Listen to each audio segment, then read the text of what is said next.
అధికార పార్టీ నాయకుల అండదండలతో ఇసుక మాఫియా ముఠాలు రెచ్చిపోతున్నాయి.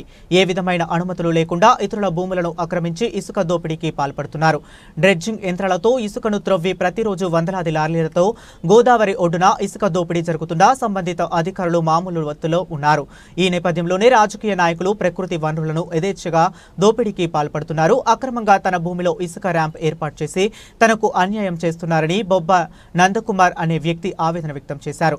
బుధవారం ధవళేశ్వరం గాయత్రి ర్యాంపులో ఏర్పాటు చేసిన విలేకరుల సమావేశంలో ఆయన మాట్లాడుతూ ధవళేశ్వరం గాయత్రి ర్యాంపు 3ను మాజీ మంత్రి జక్కంపూడి రామ్మోహన్ రావు రాజమండ్రి అర్బన్ మండలం సర్వే నెంబర్ 583/3లో 0.2.002 వ్యవసాయ భూమిని కేటాయించినట్లు తెలిపారు. ఆ భూమిలో వ్యవసాయం చేసుకుంటూ జీవిస్తున్నారని అన్నారు. ఈ సమావేశంలో మామిడి మోరేసు, ఎంఆర్పీఎస్ రాష్ట్ర నాయకులు బోయిలపల్లి కరుణాకర్ తదితరులు పాల్గొన్నారు.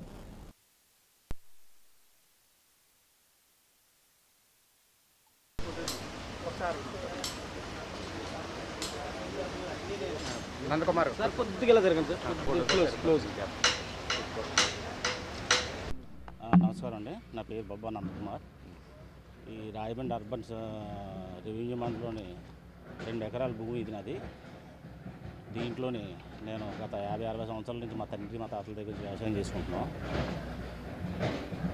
గతంలోని 8 సెంట్లకి జగంపూడి రామ్మోహన్ రావు గారు మినిస్టర్ కింద ఉన్నప్పుడు ఇంటెక్వెల్ పాయింట్కి 8 సెంట్లు భూమి నేనే ఎటువంటి కాంపెన్సేషన్ తీసుకోకుండా ప్రభుత్వానికి ఇచ్చాను.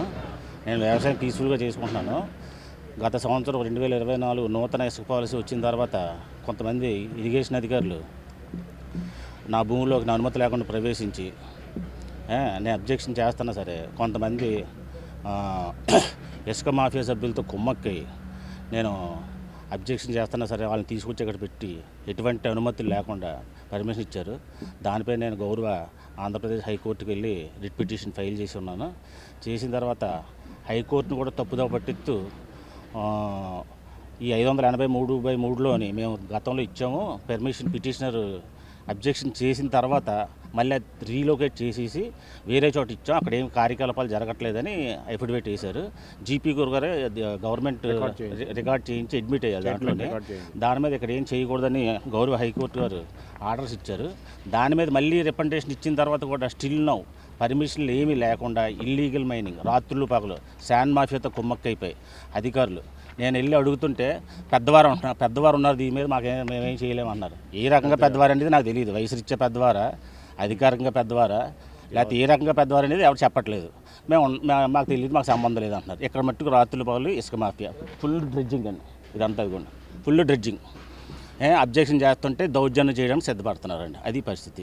దీని ద్వారా కలెక్టర్ గారికి పెట్టాం. జాయింట్ కలెక్టర్ గారు ఏమో మీ ల్యాండ్ అయితే మేమేం పర్మిషన్ ఇవ్వలేదు, మీరు వెళ్ళి ఆఫ్ చేసుకోండి అని జాయింట్ కలెక్టర్ గారు మాతో చెప్పి ఉన్నారు. కాబట్టి మేము ఇప్పుడు ఆఫ్ చేసుకోవడానికి మేము వచ్చామండి. అది మీ సహకారం కోరితే మీకు మా ల్యాండ్ నేను దీంట్లోనే ఎటువంటి మైనింగ్ జరగకూడదని కోరుకుంటున్నాను. మీ ద్వారా అధికారులు కానీ విన్నవించుకుంటున్నానండి. అది ఎందుకు వాళ్ళకి బోట్స్మెన్ సొసైటీ వాళ్ళకి పని కల్పిస్తున్నారు.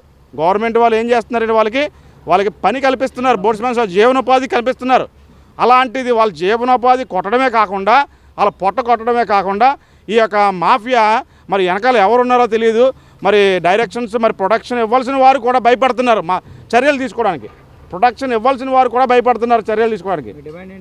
మా డిమాండ్ అండి ఇక్కడ ఏ కార్యక్రమం ఈ కోర్టు వారు ఇచ్చిన ఉత్తర్వుల ప్రకారము అమలు చేయాలండి. ఈయనకి కావాల్సిన జీవనోపాధి పోయింది. ఈయన కుటుంబం 2 బిడ్డలు ఉన్నారు. 10th క్లాస్ చదువుతున్నారు. పెద్ద కొడుకు, పాప ఏమో 8th క్లాస్ చదువుతుంది. ఈయన జీవనోపాధి లేదు. మరి ఈయన కుటుంబం రోడ్డు పాలు అయిపోతుంది. మరి అలాంటి పరిస్థితిలో ఈయన పరిస్థితి ఏంటండి? ఈయనకున్నది ఆధారం ఇది ఒకటే, ఇంక వేరే ఆధారం లేదు. అలాంటిది ఈయన కూడా దౌర్జన్యంగా ఈయన దగ్గర నుంచి లాక్కోవడం అంటే ఈయన పర్మిషన్ తీసుకోకుండా దౌర్జన్యం చేసి కార్యకలాపాలు చేస్తున్నారండి ఇక్కడ.